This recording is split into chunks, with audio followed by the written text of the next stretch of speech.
À l'origine, c'était la prairie fleurie, mais je n'ai pas ressemé tous ceux qui reviennent des années d'avant. Donc ça revient tout seul. Difficile d'imaginer qu'autrefois ce jardin familial était un jardin classique, au carré, avec des allées très droites. C'est une nouvelle habitante, bon ben c'est pareil, c'est de la récup. On boit beaucoup d'eau et ça fait une matière première pas chère. Denis a hérité de ce jardin.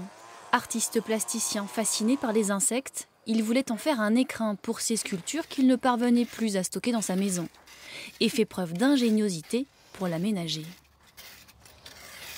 Ces toits-là n'avaient pas d'écoulement quand il pleuvait.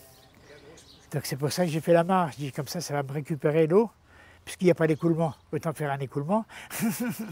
Et au fur et à mesure, Denis s'improvise jardinier aux mains vertes, installe un compost, des habitats pour les insectes. Je ne sais pas si on voit. La larve de l'exuvie. Là, au bout de mon doigt, il y a une exuvie de libellule. Du coup, Denis tape dans l'œil du parc naturel régional des Vosges du Nord et de son concours Jardinier pour la biodiversité.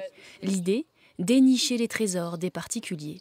C'est surtout de valoriser des gens qui ont une pratique du jardinage qui va dans le sens de la biodiversité, parce que la biodiversité s'érode au niveau mondial, et ça montre que chacun peut contribuer dans son jardin, dans son espace privé, à lutter contre ce phénomène d'érosion de la biodiversité. Denis fait partie des lauréats de ce concours qui existe depuis 5 ans, tout comme Cédric Dossman, dans un tout autre style.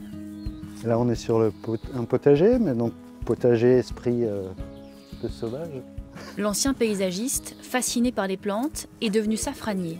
Il a beaucoup planté de graines par ailleurs, mais privilégie l'écoute du milieu. Vous voyez les semis spontanés, j'ai laissé des bleuets un peu partout, que j'utilise moi aussi dans les salades, etc. Il organise aussi des habitats pour les petits animaux comme les hérissons, qui chassent naturellement les limaces et laissent une part belle aux plantes locales. Chez lui, tout est comestible. Du coup, les restaurateurs font appel à lui. Par exemple, les semis spontanés, il peut y avoir de l'oxalis qui pousse dans le jardin. Donc ça, c'est une plante que je vais utiliser, que je vais vendre à certains restaurants, qui est totalement comestible. L'oxalis petite oseille, qui est très jolie, qui va permettre de décorer les assiettes. Et ça, c'est considéré comme une mauvaise herbe? Pour la plupart des gens, oui. Pour la plupart des gens, oui. Pas pour moi. Chaque année, une dizaine de jardins sont récompensés par le concours et des animations autour du jardinage et de la biodiversité sont proposées par le Parc naturel des Vosges du Nord jusqu'en novembre.